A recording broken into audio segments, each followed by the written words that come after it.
Namaste children, welcome back to our social science class. Today we will study a new lesson from politics. The name of the lesson is democratic rights. The name of the lesson is democratic rights. Let's start. Life without rights cannot be imagined when these rights are snatched by someone, people's life become hell.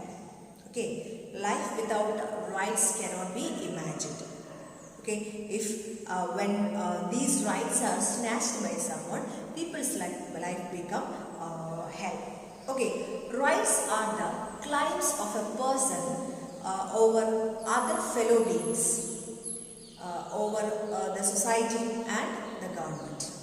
Okay, rights are the claims of a person over other fellow beings and over the society and government. Okay, rights are necessary for the very sustenance of a democracy. In most democratic countries, the basic rights of the citizens are written down in the constitution.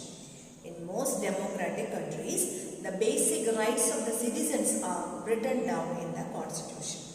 In India, some rights which are fundamental are given a special status. In India, some rights which are fundamental are given a special status. Okay, and they are called fundamental rights. Okay, the preamble of our constitution talks about securing for all its citizens equality, liberty and justice. The preamble of our constitution talks about securing for all its citizens equality, liberty and justice. Okay, fundamental rights put this promise into effect. Fundamental rights put this promise into effect. Okay, they are important basic features of Indian constitution. Okay, so the fundamental rights are very important in our constitution.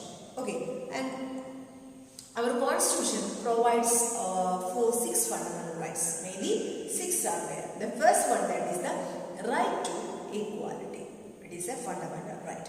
Right to equality. Okay, it ensures equality before the law or the equal protection of the laws, which means that the laws apply in the same manner to all regardless of the person's status. Okay, it ensures equality before the law or the equal protection of the laws, which means that the laws apply in the same manner to all regardless of a person's status. Clear? That's called a right to equality. And the second one, that is the right to freedom. Okay, right to freedom. Under the Indian constitution, all the citizens have the right to freedom of speech and expression, then freedom to hold assembly in a peaceful manner, freedom to form associations and unions and move freely, etc. etc. So under the Indian constitution, all the citizens have the right to freedom of speech and expression, freedom to hold assembly in a peaceful manner, freedom to form associations and unions and move freely. Okay, next one is right against exploitation. Right against exploitation. Every citizen has a right not to be exploited. Every citizen has a right not to be exploited. Okay, then right to freedom of religion. That is, every citizen has a right to profess, practice and propagate the religion he or she believes in. Okay, that is right to freedom of religion. Then next one, that is the cultural and educational rights. Okay, any section of the citizens with a distinct language or culture have a right to conserve it. Any citizen of any section of the citizen with a distinct language or a culture have a right to conserve it. Then right to constitutional remedies. That is, this right authorizes the citizens to approach the Supreme Court or the High Court of a state in case of any denial of fundamental rights. Okay, this right authorizes the citizens to approach the Supreme Court or the High Court of a state in case of any denial of fundamental that is about the right to constitutional remedies. Okay, so we have mainly 6 fundamental rights. The right to equality, right against exploitation, then right to freedom of religion, cultural and educational rights, then at last right to constitutional remedies. These are very important in our constitution. These are known as the fundamental rights. Okay, now we want to discuss about the NHRC, that is the National Human Rights Commission. Okay, it is an independent commission set up in 1993. The National Human Rights Commission, NHRC, is an independent commission set up in 1993. The commission is appointed by the president and includes retired judges, officers and eminent citizens.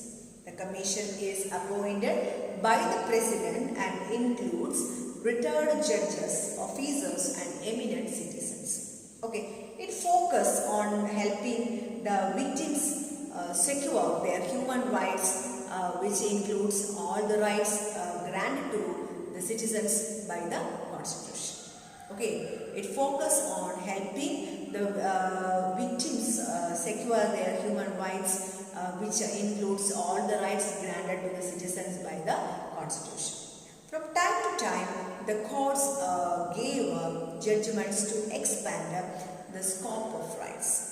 Okay, from time to time, the courts gave judgments to expand scope of rights. Okay, certain rights like right to freedom of press, right to information and right to education are derived from the fundamental rights.